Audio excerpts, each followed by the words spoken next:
అంజలి గారు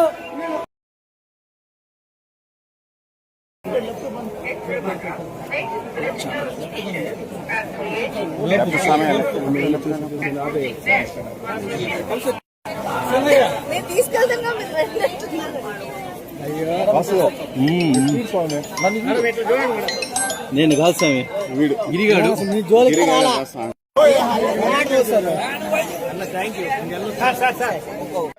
అందరికీ నమస్కారం. ఈరోజు తిరుపతి వెంకటేశ్వర స్వామి దర్శనం కోసం వచ్చాము. మంచి దర్శనం బాగుంది, ప్రశాంతంగా ఉంది. అండ్ ఎవ్రీ టైం ఇక్కడికి వచ్చినప్పుడు ఒక పీస్ ఆఫ్ మైండ్ తీసుకుని ఊరెళ్తాము. సో ఈ రోజు కూడా అది జరిగింది అండ్ చాలా సంతోషం అండ్ లుకింగ్ ఫార్వర్డ్ ఇంకొకసారి రావడానికి ఉన్నాయండి. అఫీషియల్ అనౌన్స్మెంట్ చెప్తాం. Thank you madam. ఈరోజు స్వామివారి నిజరూప దర్శనం జరగటం చాలా అద్భుతం. చాలా చక్కటి దర్శనం జరిగింది. చక్కటి ప్రసాదాలు, చాలా తృప్తిగా, చాలా ఆనందంగా ఉంది.